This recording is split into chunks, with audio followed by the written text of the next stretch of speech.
नमस्कार साथियों, स्वागत है सभी का आपके अपने YouTube चैनल जीके जीत सर में। हम राजस्थान की कला और संस्कृति की प्रश्न है वो कवर कर रहे थे और ऑनलाइन ये प्रश्न है दोस्तों, काफ़ी एग्जामों में ये प्रश्न है वो पूछे गए प्रश्न है। तो हम चलते हैं, देखिए आज कितने प्रश्न कौन कौन से हैं। तो सबसे पहले आप देख सकते हैं हमने 80 तक प्रश्न कवर कर लिए। तो काफ़ी सारे अगर आप प्रश्न हैं जो एग्जाम में पूछे गए हैं सारे, तो वही प्रश्न हम आपके लिए लेकर के आते हैं। तो चलते हैं, देखिए आज का प्रश्न 81 नंबर का प्रश्न है। पर्यटकों का मुख्य आकर्षण जगमंदिर राजप्रसाद कहाँ स्थित है? ये पर्यटकों का मुख्य आकर्षण है जगमंदिर राजप्रसाद है, वो कहाँ स्थित है? तो ये आपका उदयपुर में है। जगमंदिर और जगनिवास दोनों उदयपुर में ही है, पिछोला झील के पास में। तो ये भी आप ध्यान में रख सकते हैं। तो ये पर्यटकों का मुख्य आकर्षण का केंद्र है। नेक्स्ट चलते हैं, पिछवाई कला के लिए कौन सी जगह प्रसिद्ध है? पिछवाई कला के लिए कौन सी प्रसिद्ध है? तो नाथद्वारा। और नाथद्वारा कहाँ है? राजसमंद में। ये प्रश्न भी काफ़ी बार पूछा गया है पिछवाई कला के बारे में, नाथद्वारा में। फिर है, प्रसिद्ध कथक नर्तक की उदय शंकर किस जिले से हैं? ये कथक नर्तक है उदय शंकर। तो एक तो प्रश्न यही बनता है, कथक नर्तक श्री उदय शंकर का संबंध किन से है? तो ये कथक कला से। और ये कहाँ से? तो ये उदयपुर से। कहाँ से? उदयपुर से। ये भी आपको ध्यान में रखना है। फिर है, प्रसिद्ध धार्मिक स्थल गलियाकोट कहाँ स्थित है? तो ये आपका कहाँ है? डूंगरपुर में। कहाँ पर है? डूंगरपुर में, जहाँ पर एक मेला लगता है, आप सभी को पता ही है, बेणेश्वर मेला, जो सोममाही जाखम तीनों नदियों के संगम पर ये गलियाकोट में वहाँ पर मेला लगता है। माघ पूर्णिमा के दिन लगता है। और यहाँ खंडित शिव जी की मूर्ति भी है, जो आस्करण के द्वारा इसका निर्माण भी करवाया गया। तो दोस्तों ये बहुत बार एग्जाम में पूछते हैं, सोममाही नदियाँ जो हैं, सोममाही जाखम तीनों नदियों के संगम पर कौन सा मेला? बेणेश्वर गलियाकोट के पास में। तो ये भी आप ध्यान रख सकते हैं। माघ पूर्णिमा को यहाँ पर बहुत बड़ा विशाल मेला लगता है, जिसको आदिवासियों का मेला, बड़ा मेला भी कहते हैं।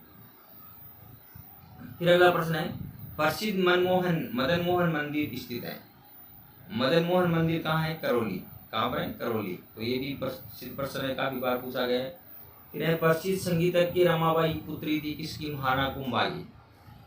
तो रमाबाई एक संगीतज्ञ थी, जो किसकी पुत्री थी? महाराणा कुंभा की पुत्री थी। ये भी आपको ध्यान में रखना है, ठीक है, ये भी पूछा गया प्रश्न है। फिर है, प्रसिद्ध रामदेव का मेला, ये समदेव लिख गया, ये रामदेव का मेला है। तो ये कहाँ लगता है? ये रुणीचा रामदेवरा में बढ़ता है, जैसलमेर में। फिर बड़ी ठणी किस चित्र शैली से संबंधित है? तो ये किशनगढ़ शैली, ठीक है। नागरीदास ने इसका चित्रकला का निर्माण करवाया, किसके काल में? सावंत सिंह के काल में। ये भी आपको ध्यान रखना है। बड़ी ठणी, इसको मोनालिसा के नाम से भी जानते हैं। फिर बाबा रामदेव ने किस संप्रदाय पद की स्थापना की? तो कांवड़िया संप्रदाय, कांवड़िया पंथ है वो उन्होंने चलाया, बाबा रामदेव ने। अगला प्रश्न है, बीकानेर की जूनागढ़ दुर्ग का निर्माण किसने करवाया? तो राय सिंह ने करवाया। बीकानेर की जूनागढ़ दुर्ग है, उसका निर्माण किसने करवाया? तो राय सिंह ने करवाया। ये भी आप ध्यान रख सकते हैं। तो ये 10 हो गए। आगे के प्रश्न हम पढ़ते हैं। सबसे पहले एक बार इसका हम रिविजन कर लेते हैं ताकि आपकी याद रहे। पर्यटकों का मुख्य आकर्षण जगमंदिर जो राजप्रसाद है वो कहाँ है? उदयपुर में। तो जगमंदिर और जगनिवास दोनों राज, ये कहाँ है? उदयपुर में, पिछोला झील के किनारे, आपको ध्यान रखना है। फिर है, पिछवाई कला के लिए कौन जगह प्रसिद्ध है? तो नाथद्वारा। ये और नाथद्वारा कहाँ है? राजसमंद में। फिर है, प्रसिद्ध कथक नर्तक श्री उदय शंकर का संबंध कौन से जिले से? उदयपुर से। प्रसिद्ध धार्मिक स्थल गलियाकोट डूंगरपुर में है। प्रसिद्ध मनमोहन का मंदिर कहाँ है? करौली में। प्रसिद्ध संगीतज्ञ रमाबाई पुत्री किसकी थी? महाराणा कुंभा की। प्रसिद्ध रामदेव का मेला रुणीचा रामदेवरा में बढ़ता है। बनी ठनी की चित्र शैली से संबंधित है? तो किशनगढ़ शैली से। बाबा रामदेव ने किस संप्रदाय पद की स्थापना की? तो कांवड़िया संप्रदाय। और बीकानेर की जूनागढ़ दुर्ग का निर्माण किसने करवाया? तो राय सिंह ने करवाया। अगला प्रश्न चलते हैं, देखिए।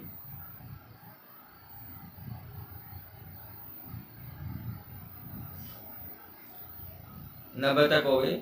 अगला 91 का प्रश्न है, बूंदी की चित्रकला शैली किस महाराज के काल में चरम पर थी? तो किसके काल में चरम पर थी? तो उमेद सिंह के काल में। किसके काल में? उमेद सिंह के काल में। ये आपको ध्यान रखना है। अगला प्रश्न है, बेणेश्वर मेला कहाँ लगता है? तो डूंगरपुर में। मैंने अभी आपको बताया सोममाई और जाखम तीन नदियों के संगम पर ये मेला बढ़ता है गलियाकोट में। और माघ पूर्णिमा के दिन ये मेला लगता है। आदिवासियों का सबसे बड़ा मेला है ये, और यहाँ प्रसिद्ध शिव जी की खंडित मूर्तियों की पूजा होती है। फिर नेक्स्ट प्रश्न है, बोरला पहना जाता है कहाँ पर पहना जाता है? माथे पर पहना जाता है। कहाँ पर? माथे पर पहना जाता है। बोर या बोरला कहाँ पहना जाता है? माथे पर। नेक्स्ट है, मयूर ध्वजगढ़ किस दुर्ग को कहा जाता है? मयूर ध्वजगढ़ किस किले को कहा जाता है? तो ये जोधपुर की मेहरानगढ़ को कहा जाता है। जोधपुर की मेहरानगढ़ को कहा जाता है। फिर मशहूर हवा महल कहाँ स्थित है? तो जयपुर में। हवा महल कहाँ है दोस्तों? जयपुर में है।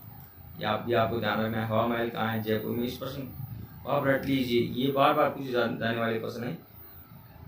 फिर अगला प्रश्न है, महर्षि जाबाली की तपोभूमि जाबालीपुर का वर्तमान नाम क्या है? जालोर। वर्तमान नाम क्या है? जालोर। जो महर्षि जाबाली की तपोभूमि रही जाबालीपुर नाम था। और महाराणा जगत सिंह का काल किस चित्र शैली का श्रवण काल माना जाता है? ये भी बहुत बार प्रश्न पूछा गया है। तो ये मेवाड़ शैली। कौन शैली? मेवाड़ शैली। फिर हम महाराणा मेवाड़ चैरिटेबल फाउंडेशन का मुख्यालय कहाँ है? तो ये उदयपुर में। महाराणा मेवाड़ चैरिटेबल फाउंडेशन का मुख्यालय कहाँ है? उदयपुर में। फिर माउंट आबू के जैन मंदिर किसके बने हुए हैं? तो मार्बल के। किसके बने हुए हैं? मार्बल के बने हुए हैं। नेक्स्ट है, मुंह से बजाया जाने वाला वाद्य यंत्र अलगोजा। ये प्रश्न पूछा गया था, कई वाद्य यंत्र दिए गए थे तो पूछा गया तो मुंह से बजाया जाने वाला कौन सा है? तो अलगोजा। उस प्रकार से प्रश्न यहाँ पर छापा गया। तो दोस्तों ये 10 प्रश्न और हो गए, एक बार रिपीट कर लेते हैं। बूंदी की चित्रकला शैली किस महाराज काल के चरम पर थी? तो उमेद सिंह की। गणेश्वर मेला कहाँ? डूंगरपुर में। बोर या बोरला कहाँ पहना जाता है? माथे पर। या आभूषण है बोर या बोरला। मयूर ध्वजगढ़ किस दुर्ग को कहा जाता है? तो मेहरानगढ़ जो जोधपुर में है। हवा महल कहाँ है? जो जयपुर में। जाबाली की तपोभूमि जाबालीपुर वर्तमान नाम क्या है उसका? जालोर। और महाराणा जगत सिंह का काल की चित्रकला शैली का श्रवण काल माना जाता है? तो मेवाड़ शैली का। महाराणा मेवाड़ चैरिटेबल फाउंडेशन का मुख्यालय कहाँ है? उदयपुर में। और माउंट आबू के जैन मंदिर किसके बने हुए थे? मार्बल के बने हुए। और मुंह से बजाए जाने वाला वाद्य यंत्र अलगोजा।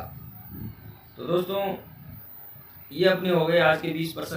अगले वीडियो में हम आगे के 20 प्रश्नों कवर करेंगे। तो दोस्तों अगर आपको ये वीडियो अच्छा लगे तो इसको लाइक शेयर कमेंट जरूर कीजिएगा। अगर आप चैनल पर नए हैं, चैनल को आपने अभी तक सब्सक्राइब नहीं किया है तो चैनल को भी आप सब्सक्राइब जरूर कर लेना ताकि आप तक कोई वीडियो सबसे पहले पहुंच जाए। तो चलते हैं, जय हिंद जय भारत।